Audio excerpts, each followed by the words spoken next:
Hey, good morning, good afternoon, good evening, wherever you are in the world. Welcome to FPL Don't Panic. Very much an on the fly one today. Just a little bit late with the game week 5 wash up. Yeah, just on the road once more and taking off again in a few minutes. Good game week. Good game week. For me, surprisingly good. But the spreadsheet did say I was going to do 63 points. It felt a little optimistic to me. But yeah, 68. It's a funny old game. It's a funny old game. Quick run through the team. See, the only thing I'm gutted about, to be honest with you, is not quite making the 70, but well over the game week average overall. And yeah, big rank jump, getting me yeah, about yeah, well inside the top million now, 500,000 600,000. So let's just have a quick run through. Oops, there we go. Bear with me for a second. Yeah, little quick run through on the team. Bear with me. A little disorganised.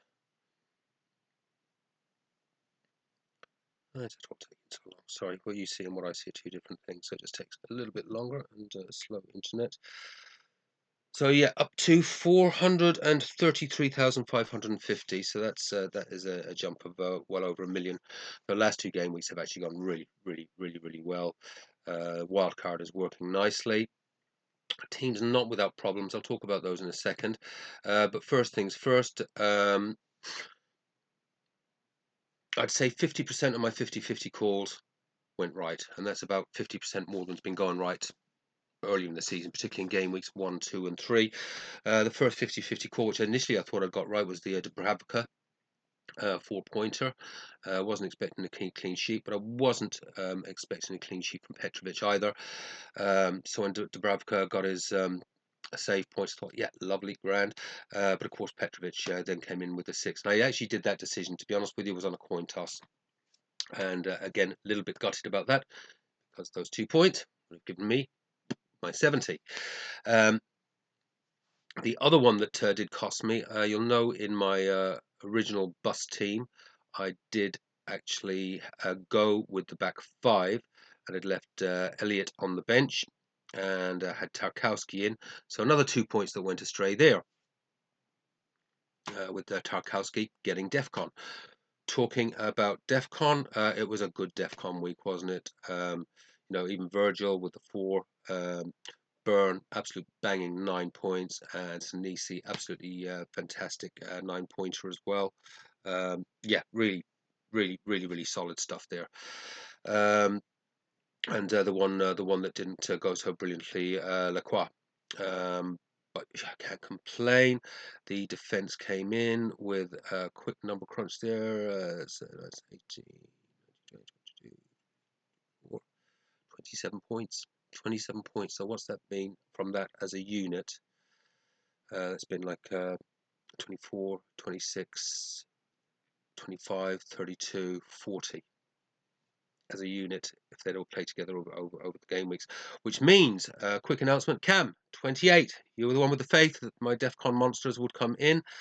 You win the t-shirt, Cam. Really pleased about that. For you guys that don't know it, Cam was one of my very original followers about 12 months ago. And sometimes it was just me and myself and himself chatting away online about FPL. I've got a few more followers now, which is fantastic. So, but Cam, really pleased you've won that, mate. Pop me an email and let me know your size and your address, and we'll get that off to you. Hope things are well with you, buddy. Right, going to have to get through this quickly because I've got to be out the door in less than 10 minutes. So that was the defence. Yeah, really pleased with that, and obviously even with the Tarkowski bench 3-pointer. Just good to see that these defenders they're hitting their DEFCON numbers, as you can see in the spreadsheet, and hitting the averages that I want. Very happy with that. Midfield is the weak area. Elliott, yeah, there's a mistake to play him. I don't know. He's got the number 9 shirt. He'd scored their only bloody goal that they scored all season during the midweek. So I took the chance and played him in what looked like a decent fixture. And then they ended up playing a lot of that match against 10 men as well. and Villa cannot get a win. They got one goal, obviously, but they're just awful. So Elliott may be a mistake. I'm not going to rectify this week. I do actually have a couple of problems I've got to sort. We'll talk about that later in the week. Gapco. So again, decisions that I made was to take the chance that Izak wasn't going to eat into Gapco and Ekitike's minutes. So I stuck with Gapco. That didn't go so well. Ekitike worked out very, very well. We'll talk about Gapco and Ekitike in a second. And Semenyo. This was a big surprise, because one of the problems I had this week was clashes of fixtures, attacking players playing against defenders or goalkeepers, etc. So I knew I had a clash there with Semenyo, but couldn't have worked out any better just getting Semenyo got DEFCON. Who would have thought? Who would have thought? Mateta was one I thought about moving out or benching. Maybe Dewsbury Hall, someone, because I was a little bit worried about minutes. But now he came in. Was worried about minutes because Glasner had said how he was feeling exhausted and needed a rest, but Mateta came in with the goal, fantastic. Ekitike, of course.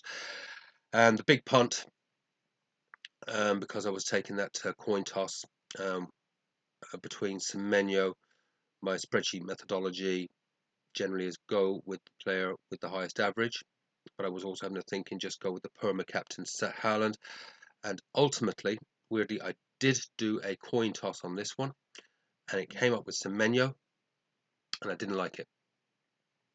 So I just made the call, and I'm just putting it on Haaland, and yeah, of course, got that goal in the 9th minute, and that was when that went in, I thought, just take this week, absolutely take this. Some concerns. Now, a little bit of concerns because Haaland did come off early, had a bit of back pain potentially, or was a bit tired. We don't know. We'll wait for more news on that. Not that we can generally trust too much what Pep says about players' availability and whatever, because obviously we have the question: to ask ourselves now for the next game week? Do we triple captain Haaland, Burnley at home? Now, this feels like an ideal game. There may be other better fixtures. It feels like maybe a West Ham later on. Could be a better fixture to target, but I think if we get some positive news around Haaland, or no bad news, I'm probably going to go with it, because I think he will get missed rest. He'll have a full week's rest, and at the moment, when that fixture congestion kicks in and all sorts of things, it just feels like Burnley definitely a team to target, and he should get a full week's rest, because it's unlikely, I think, that Pep will play him during midweek. So it just feels like a really good game to target. So I think I will go with the triple captaincy on Haaland, but we'll talk more about this game week 16 shortly. So spoiler alert, I have made 2 transfers. Gapco and Ekitike are gone. I have done it early because you can see there clearly now that their prices are going to drop. I won't tell you who I've transferred in yet. Feeling reasonably happy about it. It works very well with the spreadsheet methodology, my averages, etc.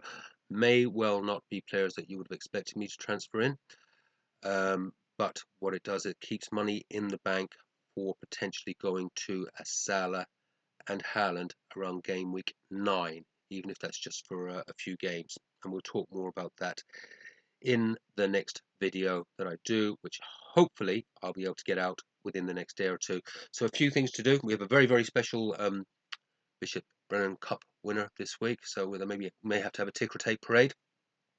So we'll get a video on that in a few days, and obviously the game week 16, the transfers that I've made, and sort of looking further afield out to 7, 8, 9, 10. We're obviously going to think about Arsenal.